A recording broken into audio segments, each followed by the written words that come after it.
Sudah lama sekali sejak terjadinya sebuah supernova di Bima Sakti. Tepatnya sudah lebih dari 400 tahun. Wah, udah telat banget nih kayaknya. Jadi inilah bintang-bintang yang paling besar kemungkinannya untuk meledak, kalau memang belum. Di urutan paling atas ada bintang Eta Carinae di langit selatan.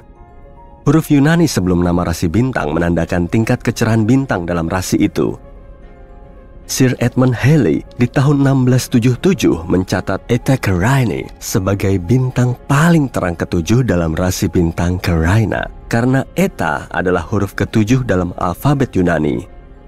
Bintang ini mungkin gak kelihatan begitu terang bagi Sir Edmund dan orang-orang pada zamannya di abad ke-17. Tapi penelitian modern tentang Eta Carinae memperkirakan luminositas bintang ini 5 juta kalinya matahari kita. Luminositas adalah teknik yang dipakai para astronom.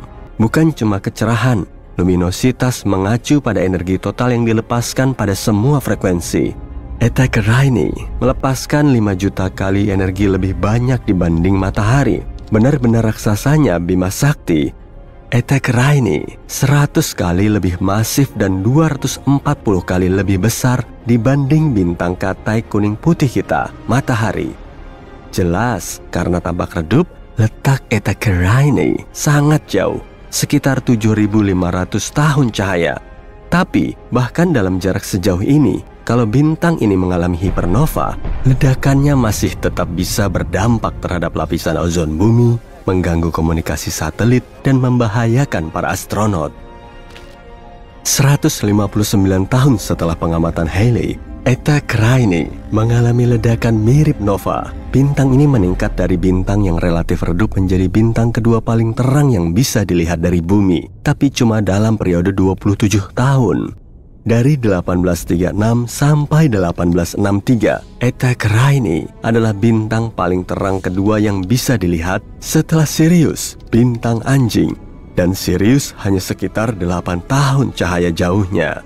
Sejak 1863, selain beberapa lidah api, Eta Carinae telah kembali meredup ke kecerahan awalnya pada magnitudo 4,5. Para astronom berutang permintaan maaf kepada kita yang mungkin nggak akan kita dapatkan segera atas tata nama magnitudo bintang. Makin cerah sebuah bintang, planet, ataupun bulan, makin rendah pula magnitudonya. Jadi, bintang-bintang yang lebih terang dari magnitudo pertama memiliki magnitudo 0 atau negatif. Bulan purnama misalnya bermagnitudo negatif 13. Bintang bermagnitudo positif 4,5 kayak Eta Carinae cukup redup kalau dilihat dari bumi, tapi bisa dilihat dengan jelas di langit malam tanpa polusi cahaya atau awan. Jika kamu tinggal di area selatan lintang Kairo, Mesir, 30 derajat lintang utara adalah posisi paling utara bintang ini yang bisa kamu lihat. Nah, sekarang ini Eta Carinae kayaknya lagi rencanain sesuatu. Bintang ini jadi terang lagi dan sekarang lebih terang dibanding kapanpun sejak 1864. Ini adalah situasi yang rumit. Sebenarnya, Eta Carinae terdiri dari 2 bintang, Eta Carinae A dan Eta Carinae, yap benar, B. Ada bintang ketiga di dekatnya yang juga berinteraksi dengan dinamika bintang ganda itu. Pasti namanya Eta Carinae C deh. Benar. Meledak menjadi 2 bola gas luar biasa masif yang meluas sejauh sekitar 32 juta kilometer per jam. Nggak diragukan lagi, Eta Carinae adalah salah satu bintang dengan tampilan paling aneh yang pernah kamu lihat. Tapi ingat, letaknya 7.500 tahun cahaya dari kita. Kalau ada sesuatu yang terjadi pada Eta Carinae dalam 7.500 tahun, kayak hipernova misalnya, kita nggak akan bisa melihatnya. Sebab radiasi elektromagnetik Eta Carinae belum nyampe ke sini. Para astronom mengawasi Eta Carinae sebab bintang ini bisa mengalami hipernova kapan saja. Atau mungkin sudah terjadi 5.000 tahun lalu.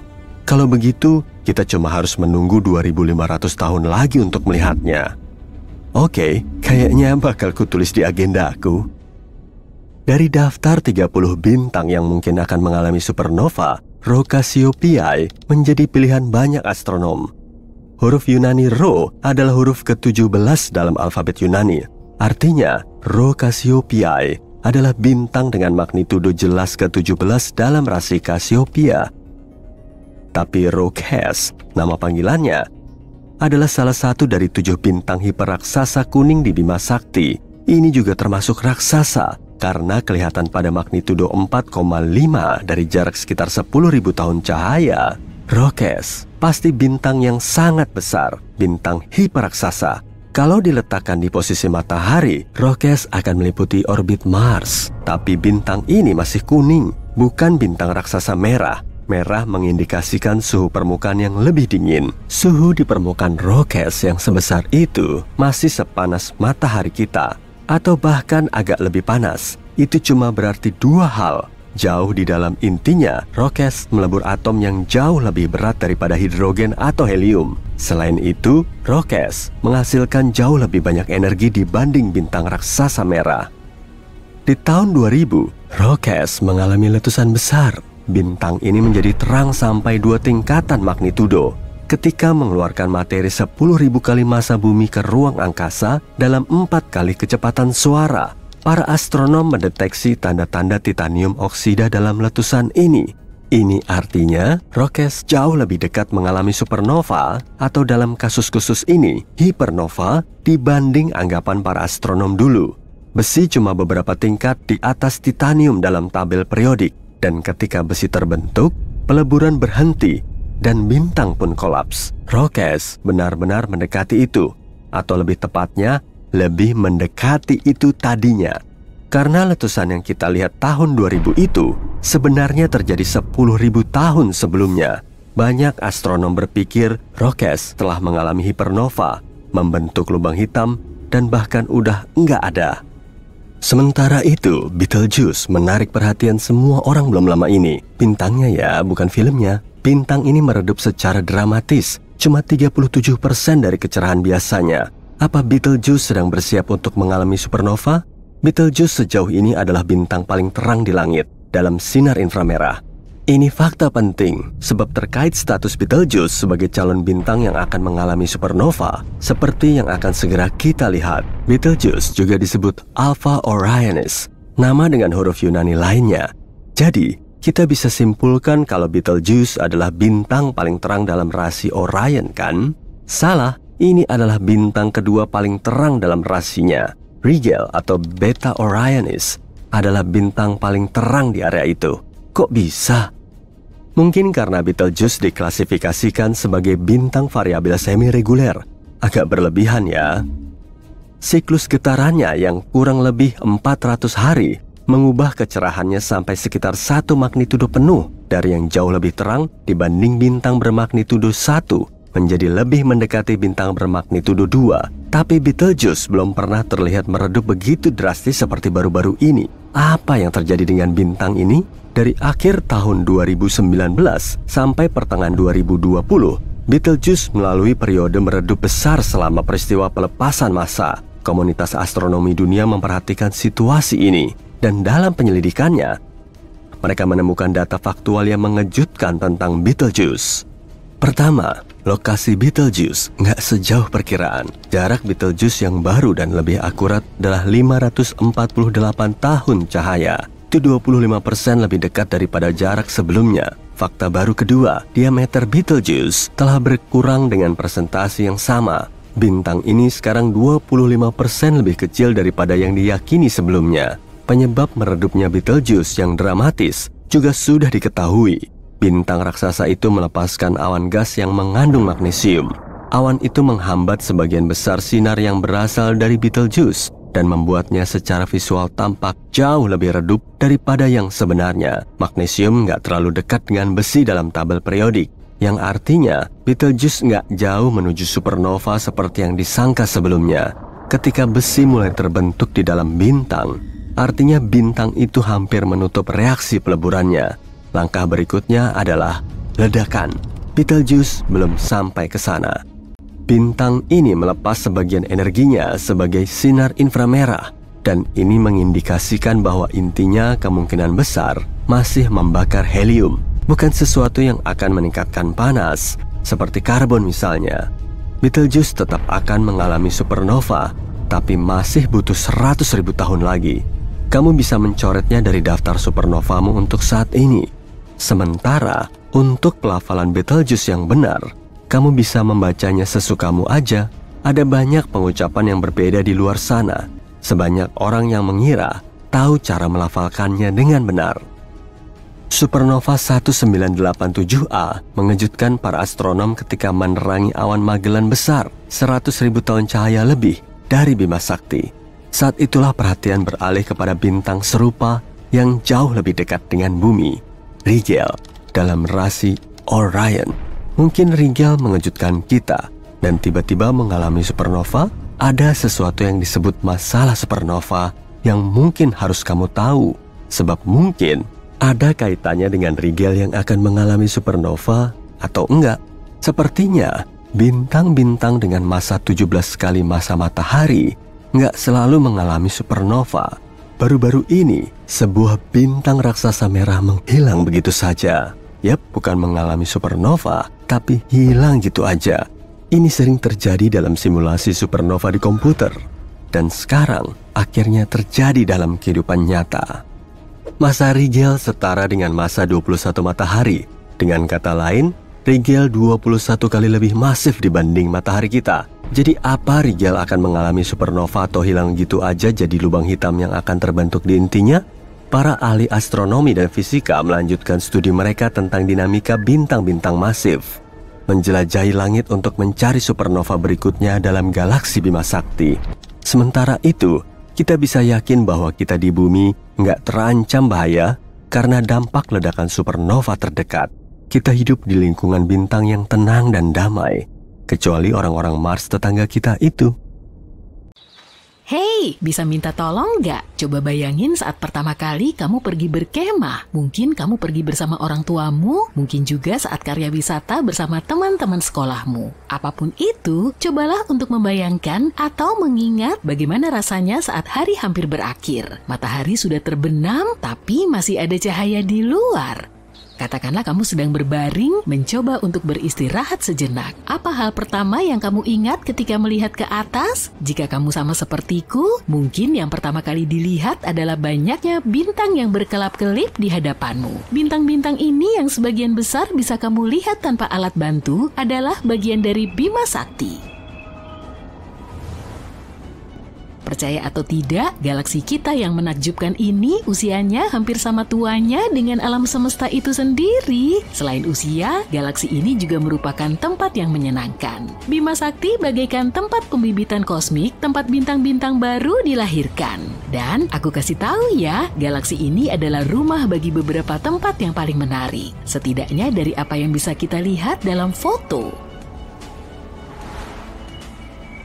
Ambil contoh Gunung Mistik, sebuah area di Nebula Carina. Di sini segala sesuatunya selalu memercik dan penuh energi. Hal ini disebabkan oleh kolom gas yang bertabrakan dan menciptakan semburan yang saling berlawanan yang terlempar seperti pemain akrobat di sirkus. Ini seperti gerakan khas bintang yang sedang dilahirkan loh. Dan kalau kamu perhatikan foto yang mengagumkan ini, kamu akan melihat elemen-elemennya menampilkan pertunjukan yang penuh warna. Biru melambangkan oksigen, hijau untuk hidrogen dan nitrogen, dan merah untuk belerang yang mendesis.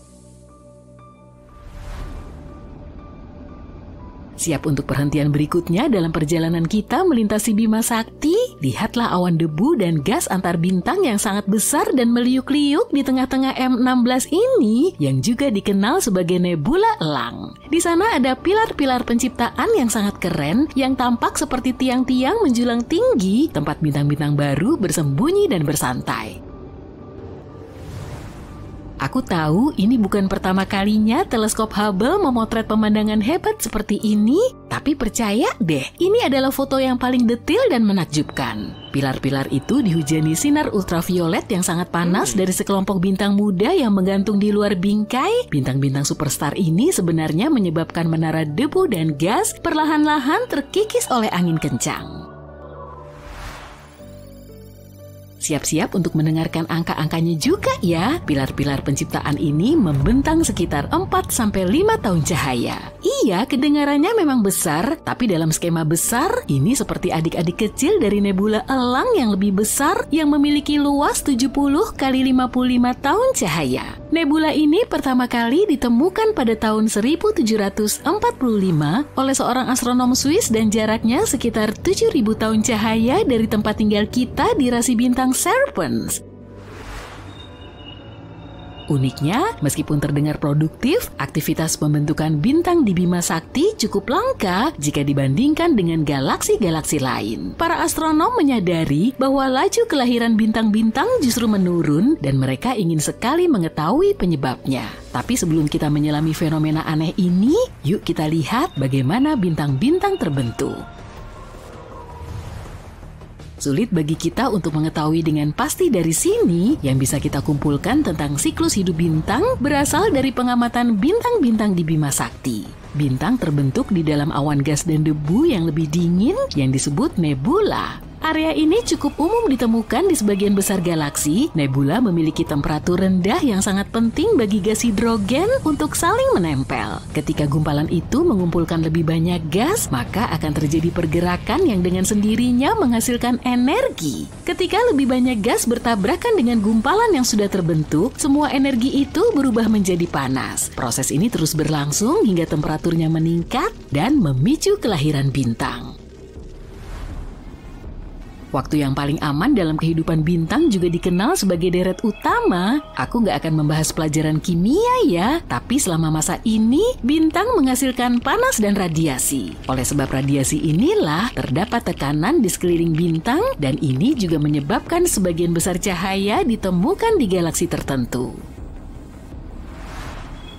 Sekarang, yuk kita bahas ukuran bintang. Semakin besar sebuah bintang, semakin cepat dia menghabiskan bahan bakarnya.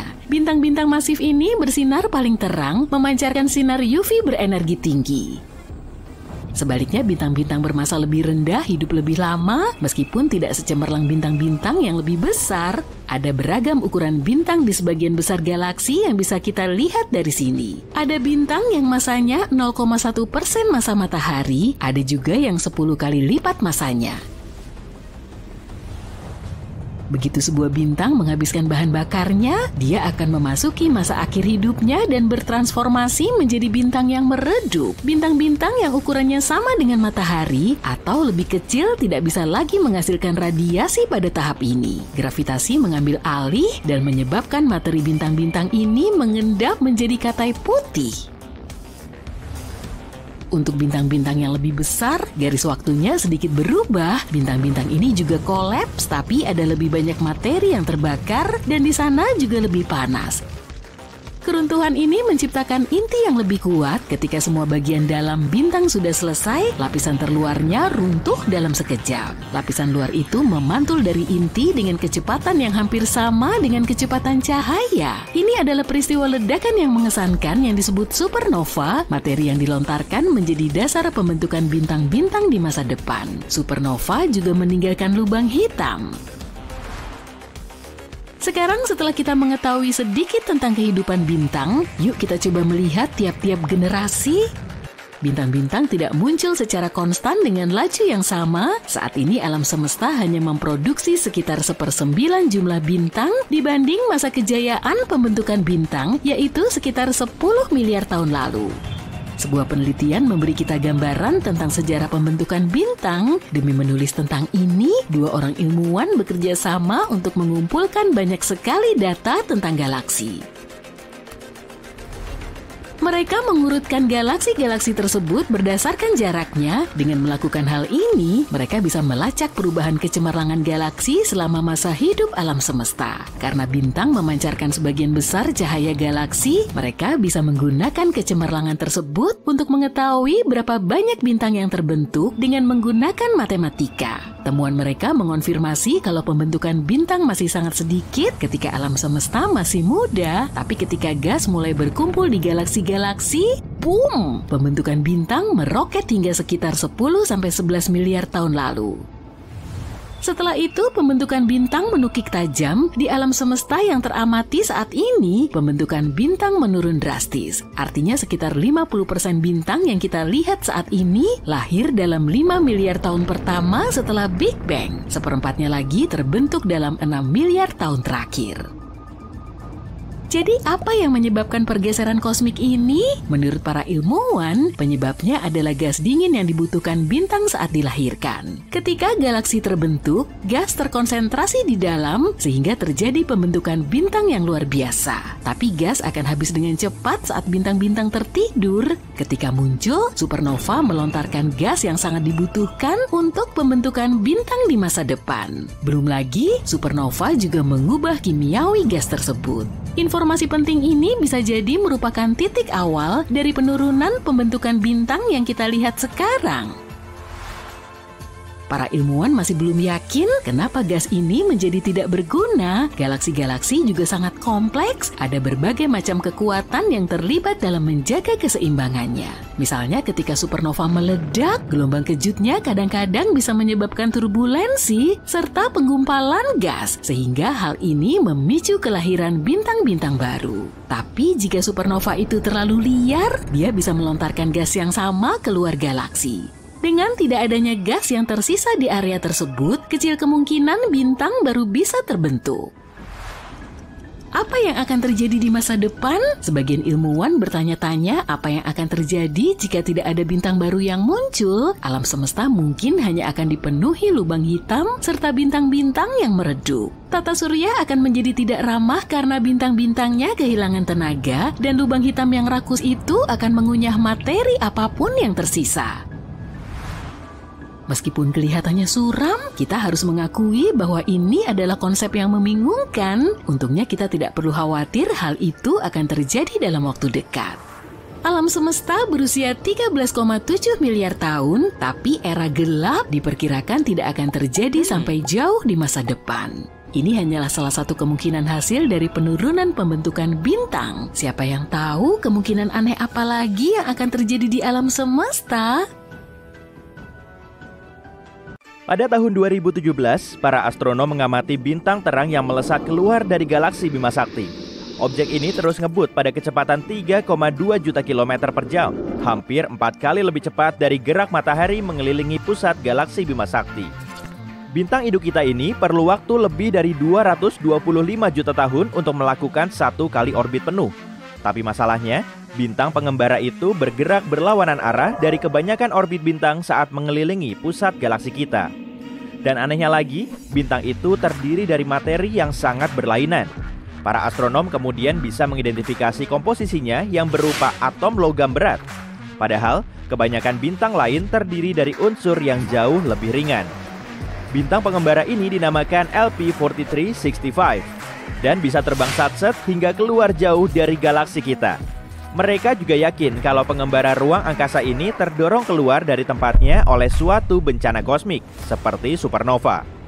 Ledakan bintang supernova ini merupakan ledakan terbesar yang bisa terjadi di ruang angkasa dan berlangsung setelah perubahan mulai muncul di inti bintang.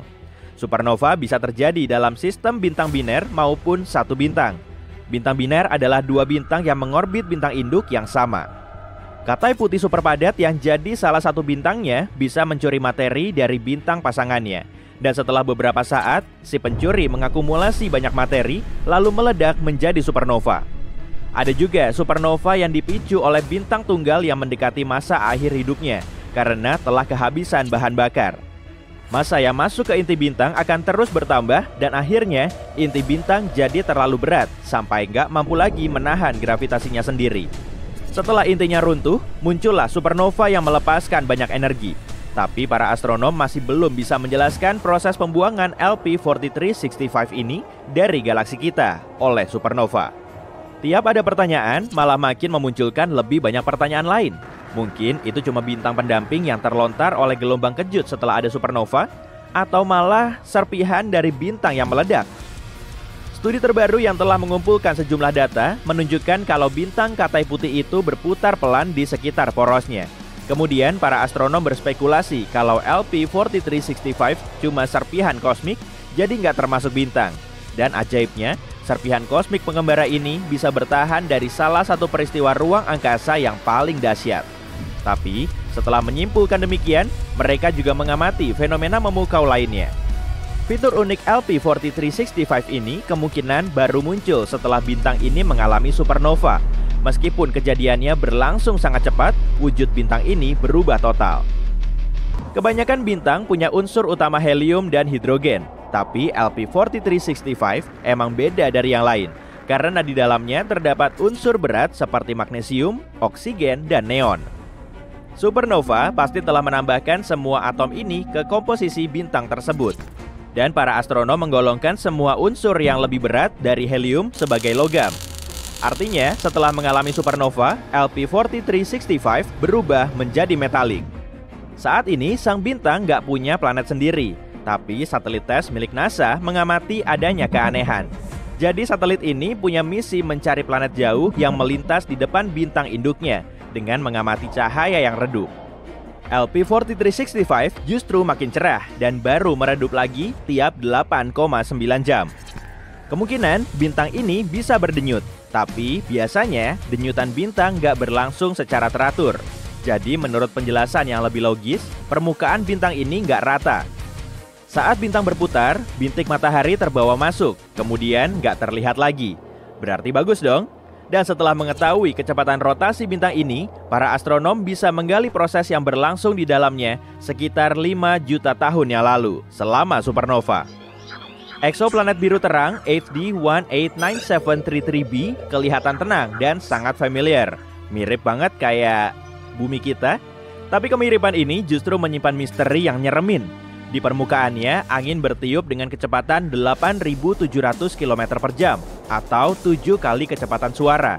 Itu pun masih belum seberapa, karena di planet super panas ini juga ada hujan kaca yang arahnya menyamping.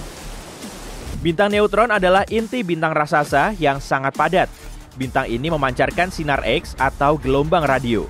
Tapi pada tahun 2018 lalu, para astronom mendeteksi aliran cahaya inframerah misterius yang rupanya berasal dari bintang neutron sejauh 800 tahun cahaya dari bumi. Teori yang paling logis menyatakan sinyal ini mungkin dihasilkan oleh piringan debu yang mengelilingi bintang, tapi belum ada cukup bukti yang bisa mengonfirmasinya. Kecepatan rotasi Merkurius paling ngebut di antara semua planet di tata surya kita. Planet ini mengorbit matahari dengan kecepatan lebih dari 160.000 km per jam, mengungguli planet kita lebih dari 64.000 km per jam. Karena inilah, 1 tahun di Merkurius sama dengan 88 hari di bumi. Jarak orbit Merkurius ke matahari juga paling dekat. Makanya, kalau kamu memapakkan kakimu di permukaan Merkurius pada titik terdekatnya dengan matahari, ukuran matahari akan kelihatan 3 kali lebih besar daripada saat kita melihatnya dari bumi. Pulsar Black Widow adalah bintang neutron yang berputar. Pulsar ini melahap bintang katai coklat ringan yang jadi pasangannya. Semakin banyak energi yang dikonsumsi, akan semakin lambat laju perputarannya. Energi yang hilang selama proses ini menyebabkan bintang pasangannya mulai menyusut. Di konstelasi Centaurus, terdapat awan molekul yang nggak bisa kita sebut sebagai tempat yang aman dan tenang untuk bermain-main. Tempat ini terdiri dari hidrogen dan bintang yang baru lahir. Letaknya ada di nebula, sekitar 6.500 tahun cahaya dari bumi. Jadi sederhananya, nebula adalah awan gas dan debu raksasa yang melayang-layang di luar angkasa. Energi kuat yang dipancarkan bintang bayi ini menyebabkan awan hidrogen di situ bersinar merah terang. Dan saking kuatnya, energi ini sampai bisa menggerogoti awan debu yang gelap. Para astronom bisa mengamatinya saat awan debu ini menghilang seperti gumpalan mentega di wajan panas.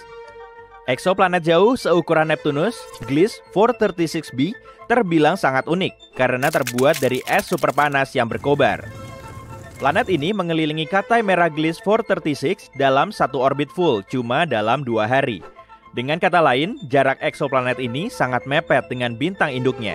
Mungkin karena ini juga, suhu di dalamnya jarang ngedrop di bawah 427 derajat Celcius. Tapi menariknya, ada banyak sekali es yang dikenal sebagai Ice X.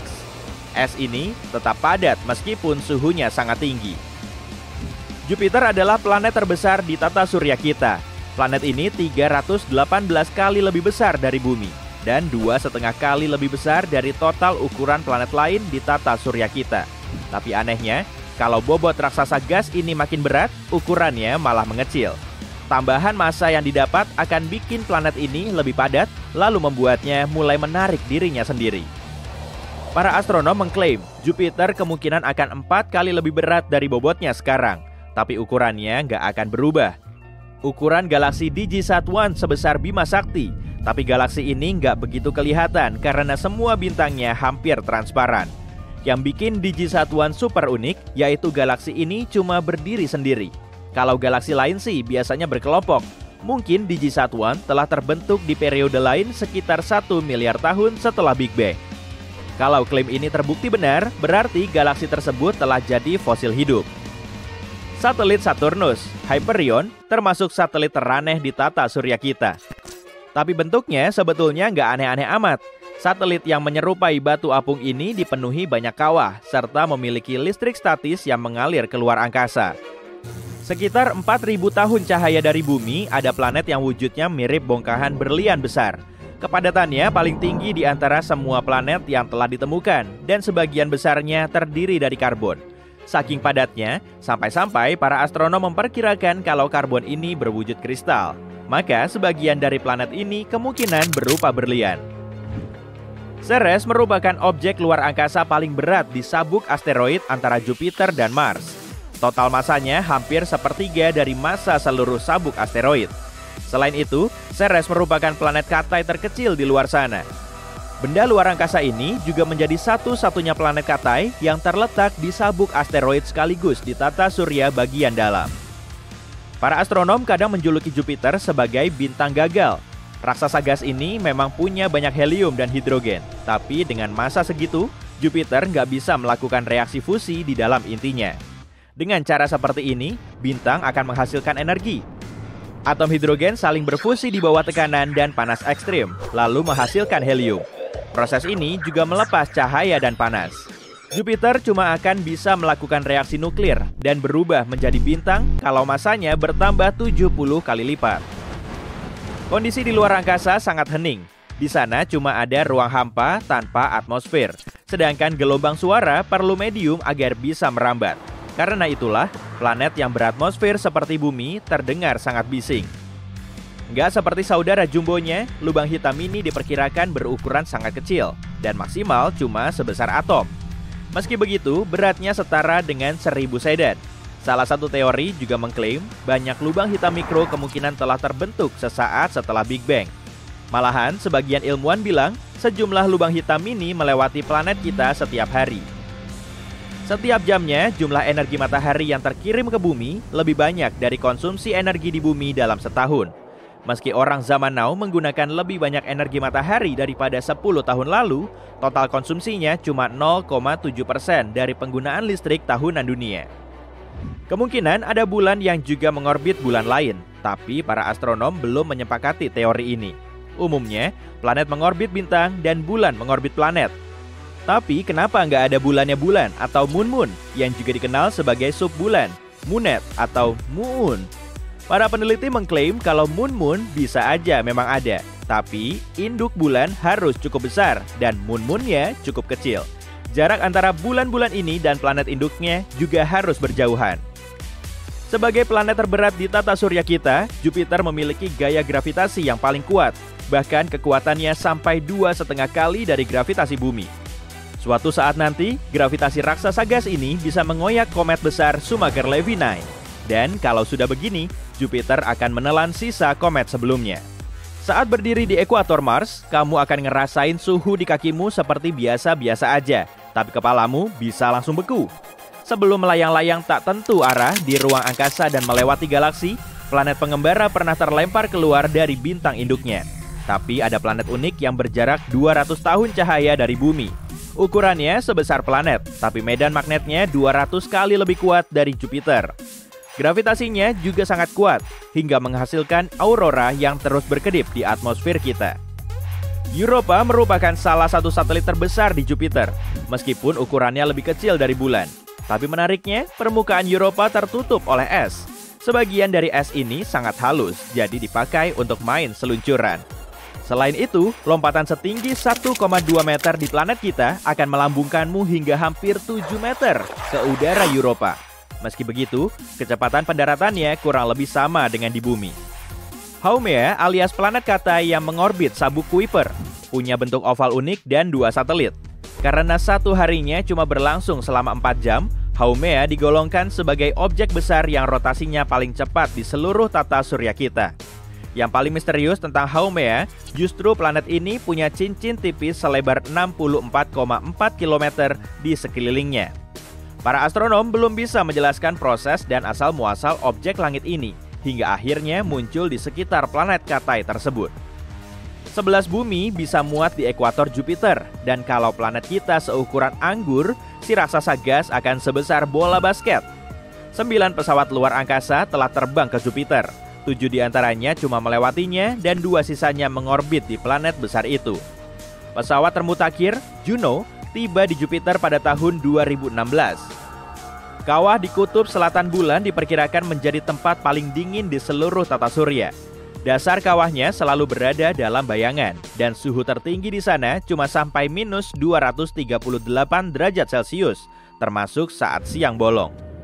Kalau kamu mau terbang ke Pluto dengan pesawat, waktu tempuhnya sekitar 800 tahun. Gunung tertinggi di tata surya terdapat di asteroid Vesta, yang ternyata tingginya cuma beda tipis dengan Olympus Mons. Puncaknya setinggi 22,5 km dari dasar gunung, sehingga Rhea Silvia, begitulah namanya, hampir 3 kali lebih tinggi dari Everest. Cincin Saturnus nggak ditemukan secara bersamaan, tapi satu demi satu. Jadi penamaan cincin ini berdasarkan urutan abjad, sesuai waktu penemuannya. Dan akhirnya namanya jadi begini: D, C, B, A, F, G, dan E. Sehari di Venus kurang lebih selama 243 hari di bumi. Berarti kalau mau weekendan di Venus, kamu harus nunggu sekitar 3 tahun di bumi, karena 1 hari di Venus lebih lama dari 1 tahunnya. Fenomena Terminator Event sedang terjadi di ekuator matahari. Tabrakan medan magnet ganas ini bisa menyebabkan tsunami plasma ganda yang sangat dahsyat. Bencana ini mampu mengoyak permukaan matahari dan kecepatannya mencapai 305 meter per detik. Peristiwa ini bisa berlangsung selama berminggu-minggu dan terjadi hampir tiap 10 tahun. Angin Neptunus paling kencang di seluruh tata surya kita, bahkan kebanyakan bisa mencapai 2.574 km per jam. Hampir semua badai besar ini bisa menelan planet kita bulat-bulat. Bintang paling terang ke-18 di langit malam alias Fomalhaut bisa jadi pemandangan yang mencekam. Bintang ini dijuluki Mata Sauron. Karena cincin debu dan serpihan di sekelilingnya terlihat mirip mata raksasa yang tatapannya bikin nyalimu langsung ciut. Masa bintang misterius ini 2 kalinya masa matahari dan jaraknya 25 tahun cahaya dari bumi. Kalau dalam ukuran kosmik sih, jarak segitu terbilang dekat.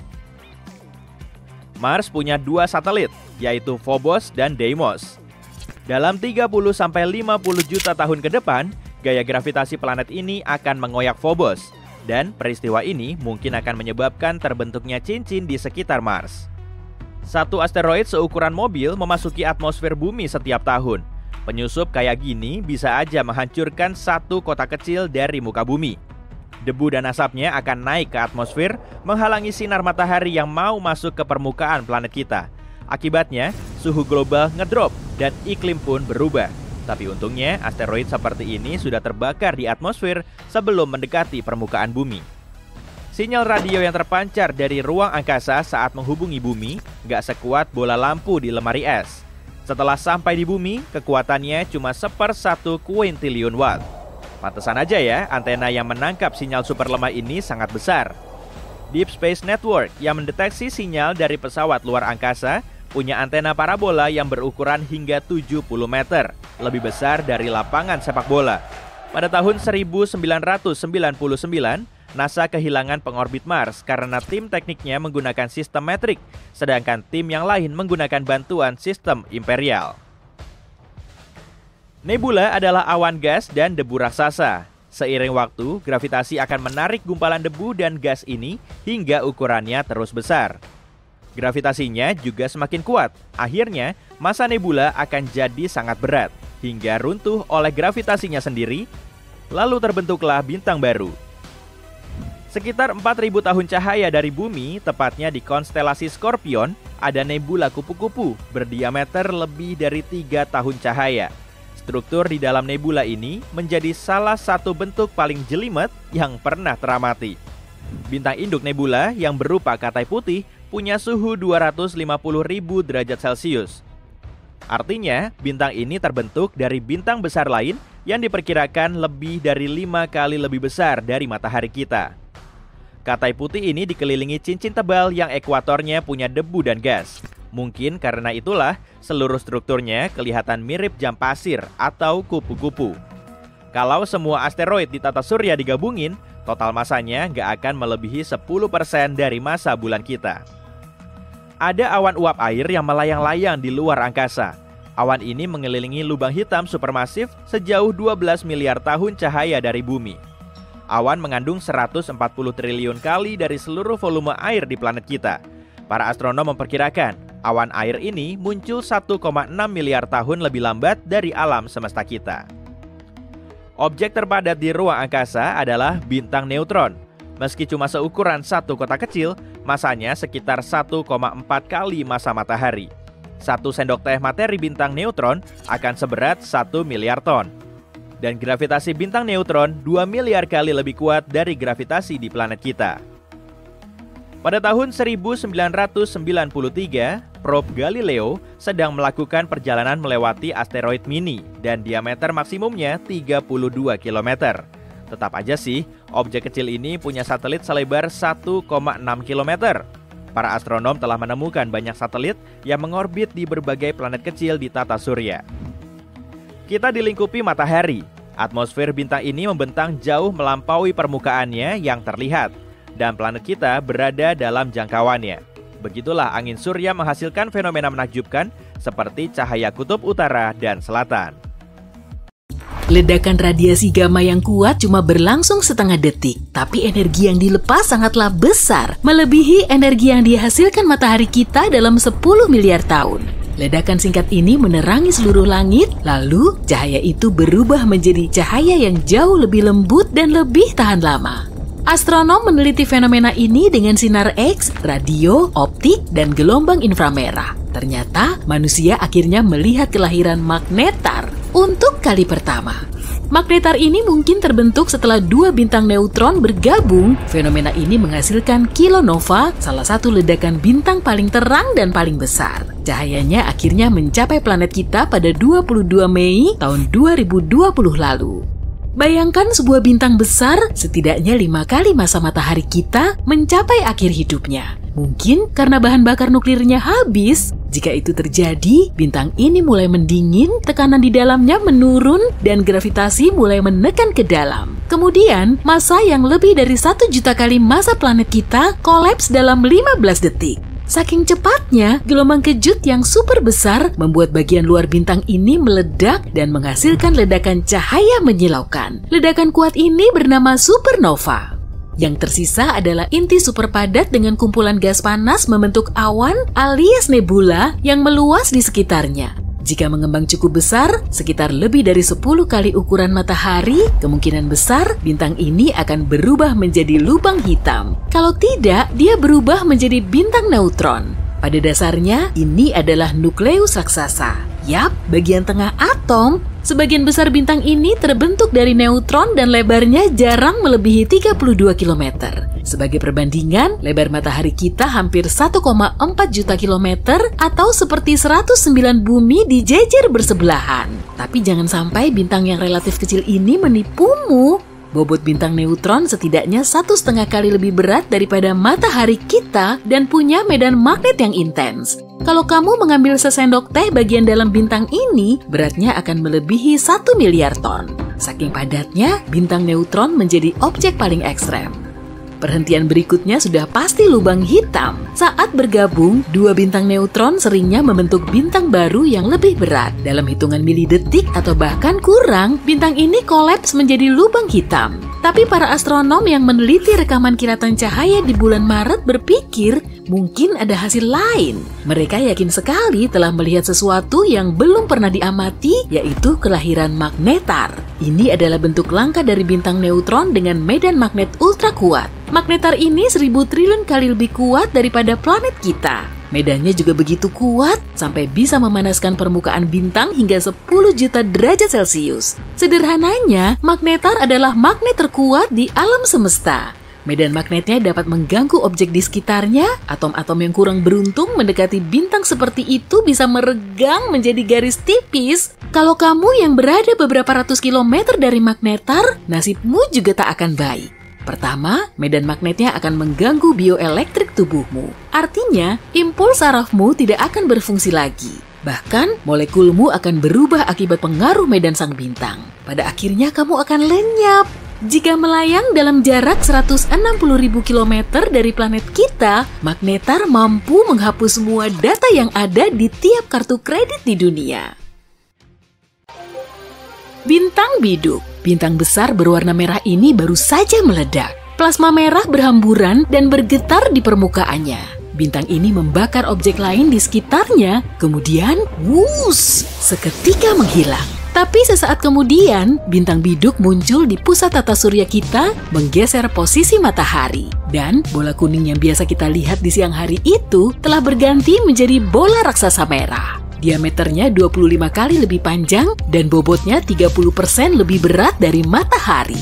Suhu bintang biduk memang lebih dingin dari matahari, tapi karakteristiknya bikin kita merinding. Jarak antara bumi dengan bintang ini 25 kali lebih dekat dari sebelumnya. Semua air di laut dan sungai mulai menguap, area yang dulunya jadi hutan hujan tropis seketika berganti rupa menjadi gurun gersang. Tapi senja dan pagi hari terlihat lebih cantik.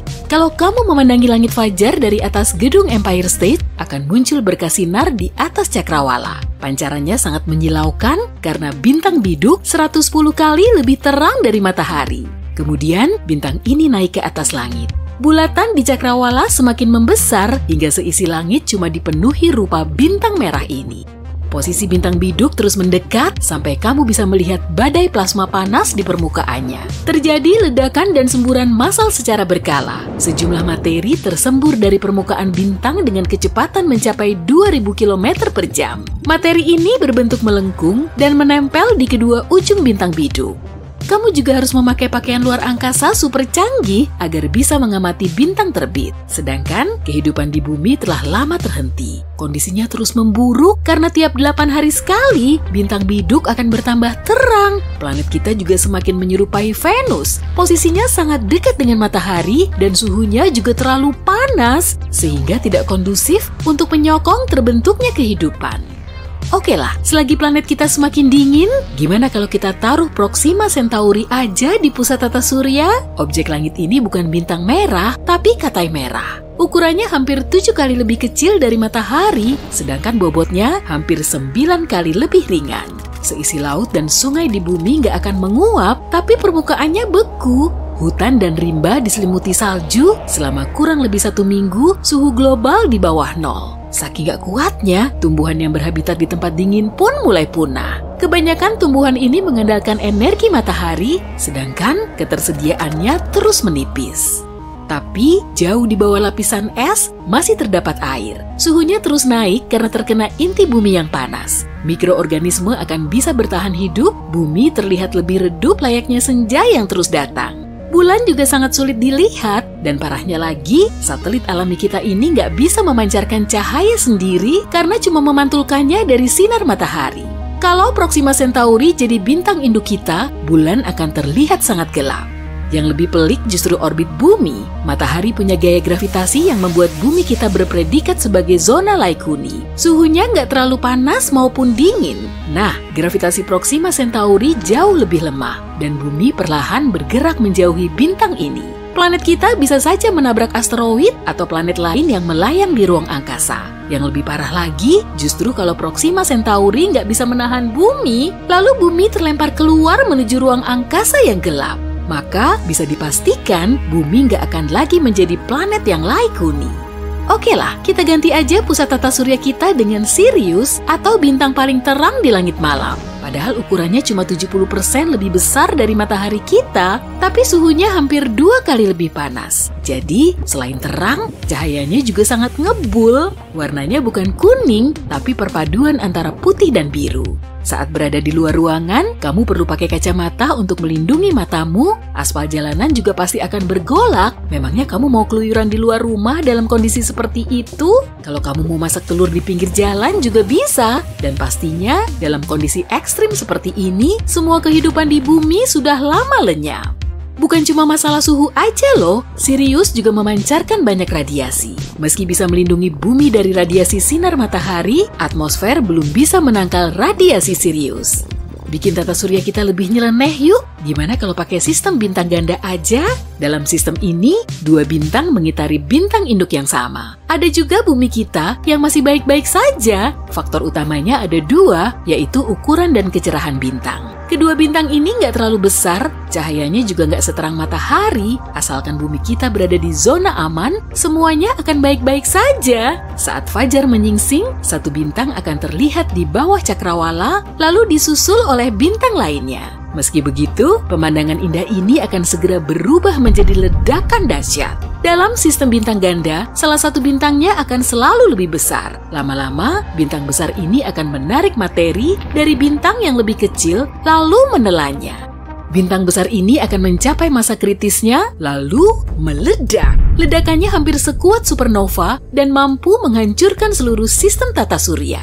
Cahaya yang dihasilkan akan bisa dilihat dari jarak sejauh ratusan tahun cahaya. Setelah kejadian ini, muncullah nebula raksasa di tata surya kita. Materinya terbuat dari debu dan partikel bintang yang tersisa.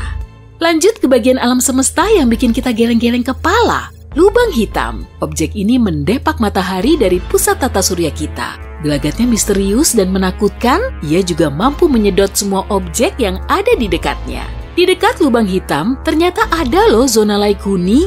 Jaga jarak aja lah daripada terhisap ke dalam perangkapnya. Jarak Merkurius dan Venus terlalu dekat dengan lubang hitam. Jadi kemungkinan besar keduanya akan terkoyak lalu bergerak menuju horizon peristiwa. Area ini menjadi perhentian terakhir sebelum keduanya menabrak singularitas atau inti dari lubang hitam.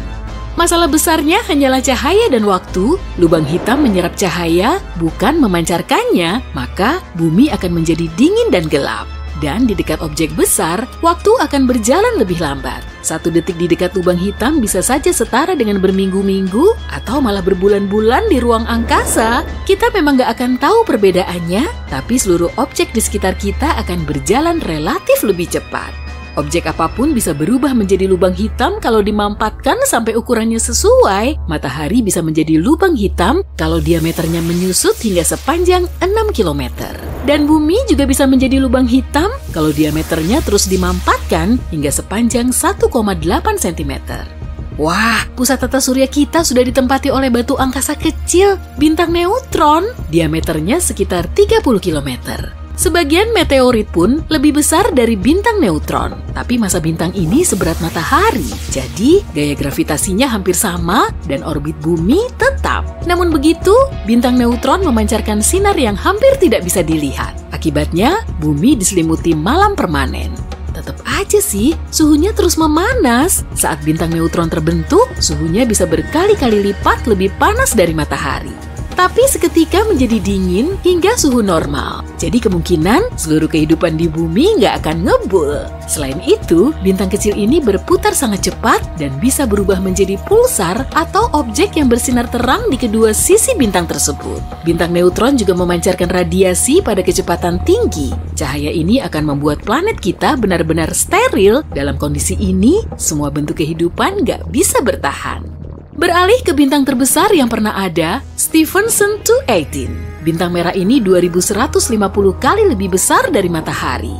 Dan kalau kita menaruhnya di pusat tata surya kita, tepinya akan berada di orbit Saturnus. Maka Merkurius, Venus, Bumi, Mars, dan Jupiter sudah tertelan oleh bintang raksasa ini. Saturnus, Uranus, dan Neptunus terpanggang dalam api seperti kacang panggang, kemudian akan langsung menguap. Hal ini juga bisa terjadi pada matahari kita, makin tua umurnya, makin merah dan besar pula penampilannya. Kemudian, bahan bakarnya atau hidrogennya akan habis. Matahari mulai membakar unsur intinya yang lebih berat, akibatnya matahari mengembang, lalu kita akan bisa menyaksikan pemandangan matahari terbit dan terbenam yang lebih indah. tapi suhunya sangat tinggi. Menurut teori, matahari akan membesar dan menelan bumi, kemudian akan meledak dalam supernova tanpa menyisakan materi apapun. Ayo naik, cepat, waktu kita sedikit. Kita akan melakukan perjalanan kosmik untuk menemukan bintang terbesar di alam semesta. Bintang pertama yang kita lewati adalah matahari kita sendiri. Sejauh ini, meski bukan yang terbesar, matahari tetaplah masif. Kamu bisa memasukkan 1 juta bumi di dalamnya. Artinya, jika matahari kita jadikan sebesar bola basket, bumi hanya seukuran setengah penghapus karet. Jika kita menaruh semua planet di satu sisi timbangan dan matahari di sisi satunya, berat kumpulan planet kita tidak akan ada tandingannya. Matahari membentuk 99,9% dari seluruh massa di tata surya kita. Pada dasarnya, massa adalah seberapa banyak bahan atau materi dari suatu benda, dan berkat massa inilah bintang-bintang dapat bersinar.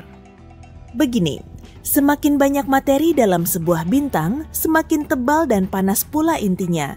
Ini kemudian memulai rantai reaksi kimia. Atom hidrogen saling bertabrakan sehingga membentuk helium dan melepaskan energi super besar. Energi itu adalah cahaya dan panas bintang. Jadi, bintang yang lebih besar sama dengan bintang yang lebih terang. Tapi, makin banyak reaksi yang terjadi, umur bintang semakin pendek. Saat mulai kehabisan bahan bakarnya, bintang akan memasuki fase raksasa. Bintang akan mengembang dan berubah menjadi merah. Ini membawa kita kembali ke misi utama kita.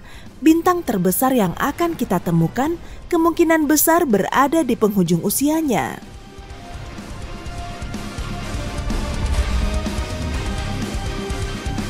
Mesin hipercahaya kita menyala. Kita akan segera tiba di sistem Lumen 16. Di sini kita akan menemukan salah satu bintang terkecil di seluruh alam semesta, Katai Coklat. Kecil yang aku maksud berarti seukuran Jupiter. Tapi ukurannya terbilang kecil untuk bintang. Katai Coklat juga disebut bintang gagal karena tidak memiliki cukup massa untuk memunculkan reaksi kimia yang kusebut tadi. Artinya, mereka tidak seterang bintang lain, tapi sangat padat. Semua materi di dalamnya bertumpuk begitu erat, beratnya mencapai 80 kali berat Jupiter, meski ukurannya sama. Jika menurutmu itu luar biasa, tunggu sampai kamu melihat Katai Putih.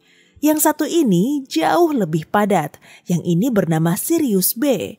Ukurannya juga setara Jupiter, tapi beratnya sama dengan matahari. Sirius B memancarkan cahaya putih redup. Setelah kehabisan bahan bakar, Sirius B akan berubah menjadi merah dan mendingin. Sekarang, mari terbang lebih dekat ke tetangganya yang raksasa, Sirius A. Kamu bisa dengan mudah melihat bintang ini dari bumi, bahkan tanpa teleskop.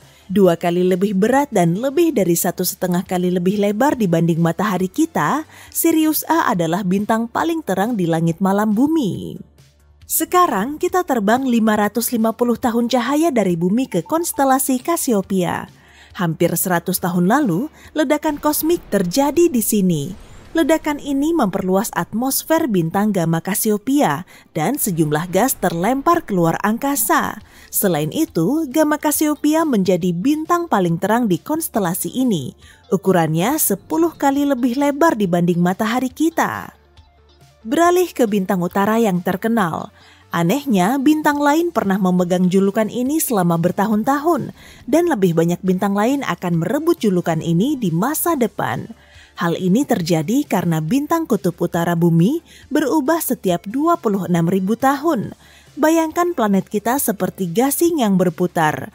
Kutub utara bumi bergerak dalam lingkaran kecil menunjuk pada bintang-bintang yang berbeda di bagian utara. Bintang utara saat ini adalah bintang super raksasa yang 37 kali lebih lebar dan 5 kali lebih berat daripada matahari kita. Mudah sekali menemukannya di langit malam, letaknya ada di ujung Ursa Minor. Persiapkan dirimu lagi, kita akan berangkat ke mata badai, pusat galaksi Bima Sakti kita. Untuk melihat bintang selanjutnya, kita perlu beralih ke mode inframerah. Bintang pistol ini bersembunyi dari kita di dalam debu angkasa. Hanya dalam 20 detik, jumlah cahaya yang dipancarkan bintang pistol setara dengan cahaya yang dipancarkan bintang di kampung halaman kita dalam setahun penuh. Ukurannya pun bukan main, 420 kali lebih lebar daripada matahari. Tapi bintang pistol tetap bukan bintang paling terang yang dikenal umat manusia. Gelar bintang paling terang dipegang oleh bintang super raksasa biru di konstelasi Triangulum. Inilah B416. Cahayanya hampir 10 juta kali lebih terang daripada matahari. Tapi ingat, semakin terang sebuah bintang, semakin cepat dia menghabiskan semua bahan bakarnya dan semakin pendek pula umurnya. Dibandingkan katai merah yang hampir tidak bersinar dan membakar bahan bakar jauh lebih lambat, umur B416 akan ratusan ribu kali lebih pendek. 3.400 tahun cahaya dari bumi, ada salah satu objek langit paling langka di alam semesta. Objek ini adalah bintang hiperaksasa kuning bernama Rho Cassiopeia. Di antara bintang yang tak terhitung jumlahnya di galaksi kita, hanya ada beberapa lusin bintang hiperaksasa. Dan meski bintang ini sangat jauh dari bumi, kamu masih bisa melihatnya di langit tanpa bantuan teleskop. Alasannya, bintang ini 300.000 kali lebih terang daripada matahari kita. Selain itu, Rho Cassiopeia juga 900 kali lebih lebar daripada bintang kita. Dan warna kuningnya memberitahu kita bahwa cadangan bahan bakarnya akan bertahan lama. Saat Rho Cassiopeia mulai memerah dan mengembang, dia akan menjadi salah satu bintang terbesar di seluruh alam semesta. Sekarang kita bergerak ke konstelasi Orion. Bintang yang terlihat di depan kita, Betelgeuse, adalah salah satu bintang terbesar yang bisa dilihat dengan mata telanjang. Ukurannya 700 kali matahari kita. Jika Betelgeuse menggantikan posisi matahari, permukaannya akan menyentuh sabuk asteroid yang letaknya di antara orbit Jupiter dan Mars. Betelgeuse akan menelan 4 planet bagian dalam, termasuk bumi. Tapi bintang ini membuat astronom sangat antusias. Mereka memperkirakan Betelgeuse akan meledak dan mempertunjukkan ledakan super indah dalam 10.000 tahun mendatang. Ledakan ini akan menjadi peristiwa astronomi terbesar sepanjang masa karena kita akan dapat mengamati supernova dari jarak dekat, tapi terbilang aman. Bintang yang meledak akan bersinar seterang bulan setengah. Cahayanya akan terlihat pada langit di siang hari selama 1 tahun dan pada malam hari untuk beberapa tahun lebih lama. Sekarang kita mendekati bintang yang 1000 kali lebih lebar daripada matahari. Mu Cephei adalah bintang hiperaksasa, pemegang gelar bintang paling merah yang diketahui manusia. Warnanya menunjukkan bahan bakarnya akan habis tak lama lagi. Tapi ukurannya masih sangat besar sehingga bisa menampung 1 miliar matahari di dalamnya. Dan karena masanya, bintang ini pada akhirnya akan menjadi supernova atau bahkan lubang hitam. Mari kita berjalan sampai hampir 4.000 tahun cahaya dari rumah kita. Ini dia super raksasa merah bernama Phaeae Canis Majoris. Ini salah satu bintang paling besar dan paling terang di Bima Sakti. Bintang ini bisa memuat 3 miliar matahari. Dan meski ukurannya sangat besar, bintang ini ternyata sangat ringan. Beratnya hanya setara 17 matahari. Untuk takaran objek langit, bisa dibilang bintang ini setara dengan balon yang ditiup. Dalam 100.000 tahun mendatang, Phaeae Canis Majoris akan meledak menjadi hipernova. Radiasi gamma akan menghancurkan semua kehidupan di area alam semesta di dekatnya. Tapi bintang ini sangat jauh dari tata surya kita, sehingga kita akan tetap aman. Jika MY kita letakkan di tengah tata surya kita, radiusnya akan sampai ke orbit Saturnus. Untuk mengingatkanmu seberapa jauh Saturnus itu, bayangkan seperti ini. Cahaya matahari membutuhkan waktu 8 menit untuk sampai ke bumi. Untuk sampai ke Saturnus, dibutuhkan lebih dari 1 jam. Dibandingkan bintang masif ini, matahari hanyalah sebutir pasir. MY adalah salah satu bintang paling terang dan paling merah di alam semesta kita. Semakin besar dan merah sebuah bintang, semakin dekat pula ujung usianya. Jadi, kita bukan hanya sedang melihat titannya alam semesta, tapi juga salah satu benda langit tertua yang ada saat ini. Bintang terbesar kedua di alam semesta adalah Ujeskuti. Lebarnya sekitar 2,5 miliar kilometer, 16 kali jarak bumi ke matahari. Ini adalah bintang variabel yang berubah-ubah cahayanya. Kecerahannya berubah setiap 2 tahun. Ujeskuti adalah pemecah rekor dalam penghabisan bahan bakar per tahun. Ilmuwan memperkirakan Ujeskuti akan berubah kembali ke suhu yang lebih panas seperti raksasa kuning. Perjalanan kita akan segera berakhir. Di hadapan kita terdapat Stephenson 218. Dibutuhkan 20.000 tahun bagi cahaya dari bintang ini untuk mencapai bumi. Di planet terestrial mungil kita ini, sulit untuk mengabaikan raksasa merah sebesar ini. Lebarnya 2150 kalinya matahari kita. Kita butuh 10 miliar matahari untuk mengisi volumenya. Sebagai perbandingan, rata-rata pantai mengandung hanya sekitar 5 miliar butir pasir.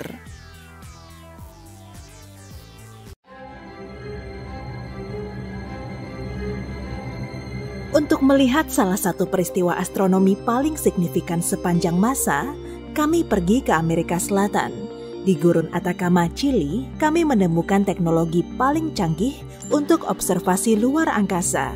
Di sini, anggota Perhimpunan Astronomi Kerajaan mengamati selama 6 bulan saat lubang hitam menyerap sebuah bintang masif.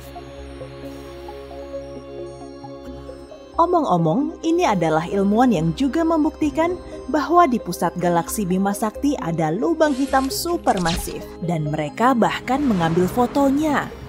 Untuk pertama kalinya dalam sejarah, peristiwa luar biasa ini terjadi sangat dekat dengan bumi. Jarak 215 juta tahun cahaya dianggap cukup dekat dalam dunia astronomi. Cahaya dari peristiwa ini mencapai planet kita pada September 2019 dan ilmuwan paling berpengalaman pun terkejut. Bayangkan sebuah bintang seukuran matahari kita, lebarnya sekitar 1.390.000 kilometer. Bintang-bintang seperti itu memiliki berat yang cukup untuk menciptakan medan gravitasi kuat dan menahan banyak planet di orbitnya. Kini, mari tempatkan lubang hitam raksasa di sebelahnya. Lubang itu jelas hitam, berbentuk seperti cakram dan beratnya 1 miliar kali lipat dari bintang ini. Gaya medan gravitasinya sangat besar, tidak ada yang bisa lepas dari gaya gravitasinya.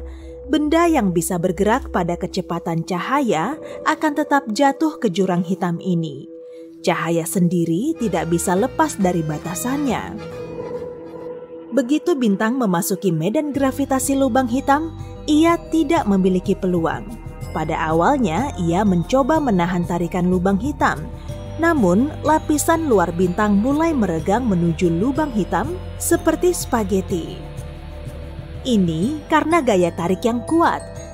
Jika kamu memiliki kesempatan untuk mengulurkan tangan ke arah lubang hitam, kamu akan melihat jari-jarimu mulai meregang dan memanjang.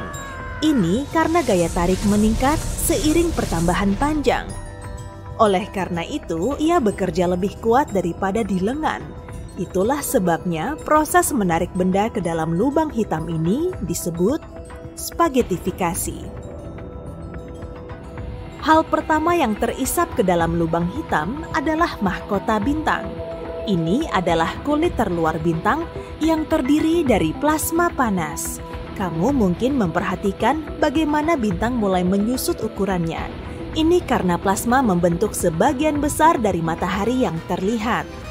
Ketika spaghetti plasma panas ini mencapai lubang hitam, ia mungkin tampak tetap berada di tepi cakram dan terus mengorbit lubang hitam.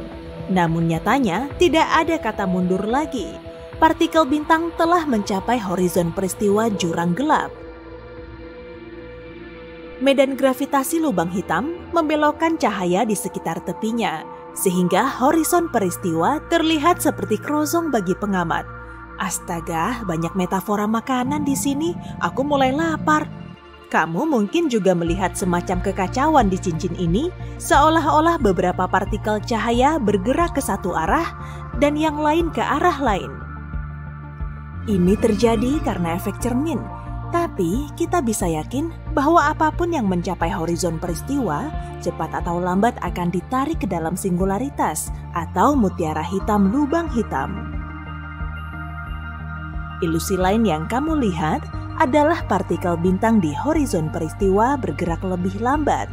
Nyatanya, objek supermasif seperti lubang hitam membelokkan ruang waktu di sekitar mereka. Semakin besar objek tersebut, semakin lambat waktu berjalan di dekatnya. Jika kamu menggantung satu arloji di samping lubang hitam dan satu lagi di dinding kamarmu, kamu akan melihat jarum detik pada arloji pertama hampir tidak bergerak, sementara sepanjang hari berlalu di bumi. Sebagai pengamat, partikel cahaya seperti telah memperlambat pergerakannya. Namun nyatanya, itu mungkin telah diserap lubang hitam sejak lama. Sekarang, aliran besar plasma merah panas memercik ke ruang angkasa. Sama seperti saus spaghetti, ketika sebuah lubang hitam telah menyerap materi bintang, ia memancarkan sinar energi yang sangat kuat dengan kecepatan sekitar 10.000 km per detik. Pelepasan energi ini disertai dengan kilatan cahaya yang intens. Berkat kilatan inilah, para ilmuwan bahkan dapat mendeteksi proses ini sejak awal. Fenomena ini bisa diamati saat supernova meledak. Jika tidak ada yang tersisa dari tubuh bintang, kita masih bisa melihat debu bintang dan partikel lain di horizon peristiwa lubang hitam. Mirip seperti keju parmesan yang ditaburkan di atas spaghetti. Hei, tolong hentikan kalau aku mulai berlebihan. Saat proses spaghettifikasi selesai, sekitar setengah dari berat bintang telah terlempar keluar angkasa sebagai debu dan partikel bercahaya. Separuh lainnya terserap seluruhnya oleh lubang hitam. Para ilmuwan mengamati proses ini selama hampir 6 bulan. Tapi yang lebih menarik adalah menyelam ke dalam lubang hitam sendiri. Ya, kita belum bisa melakukannya, tapi kami bisa membuat simulasi untuk proses ini. Ini drone kecil, teman logam kita. Agak seperti bakso ya? Harap maklum, aku belum makan siang. Saat ini, ia berada pada jarak yang aman dari lubang hitam. Panjangnya sekitar 3 lebar horizon peristiwa. Objek pada jarak ini dapat mengorbit lubang hitam dengan aman. Namun, jika sedikit lebih dekat, ia akan ditelan oleh kegelapan tak terhingga. Jadi, bintang kita yang hancur bisa saja aman pada jarak ini. Selain itu, planet bisa hidup pada jarak ini.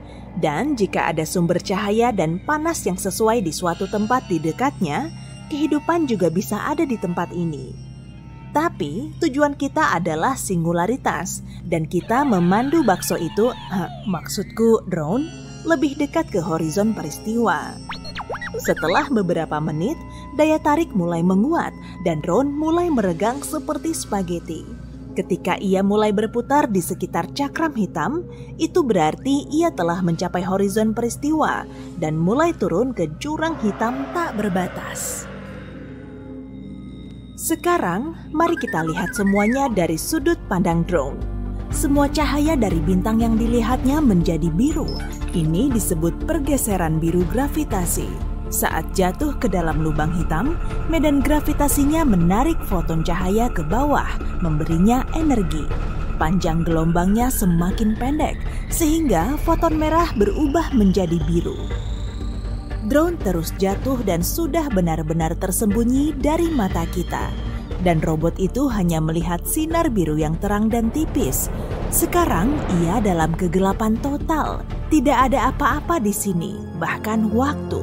Di sini, waktu berjalan sangat lambat sehingga seluruh tata surya kita bisa menjadi tua dan lenyap selama 1 menit di lubang hitam. Tapi, drone kita akan hidup sampai baterainya habis. Hei, drone melihat seberkas cahaya lagi. Cahaya itu semakin dekat dan lebih menonjol. Sekarang, drone akan mengalami kejatuhan yang sama, tapi secara terbalik. Setelah meninggalkan singularitas, jantung dari lubang hitam, drone akan kembali berada di horizon peristiwa. Cahaya dari bintang berangsur-angsur berubah dari biru menjadi merah. Kemudian drone itu terlempar keluar angkasa, mungkin di galaksi yang jauh. Kembali dari lubang hitam hanyalah sebuah teori. Beberapa orang mengira bahwa lubang hitam adalah sejenis lubang cacing yang dapat membawa kita ke tempat jauh di ruang angkasa. Namun sejauh ini, teori-teori tersebut dianggap fiksi.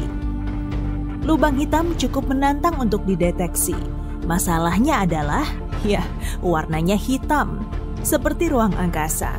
Lubang hitam tidak memancarkan cahaya seperti bintang, jadi ia hanya dapat dideteksi oleh anomali gravitasi. Meski begitu, para ilmuwan yakin ada banyak lubang hitam di alam semesta kita. Lubang hitam lahir saat bintang masif runtuh karena beratnya sendiri. Dan mengingat jumlah bintang yang tak terbatas di alam semesta, lubang hitam mungkin merupakan fenomena umum. Ilmuwan percaya lubang hitam memiliki masa hidup sendiri. Ini karena radiasi Hawking. Lubang hitam kehilangan masanya, jadi untuk terus ada, ia harus menyerap benda-benda besar seperti bintang yang baru saja kita lihat. Namun jika lubang hitam hidup di luar angkasa, penyerapannya lebih sedikit dan kemungkinan besar akan mulai menyusut sampai menghilang begitu saja. Seperti sepiring spaghetti ini.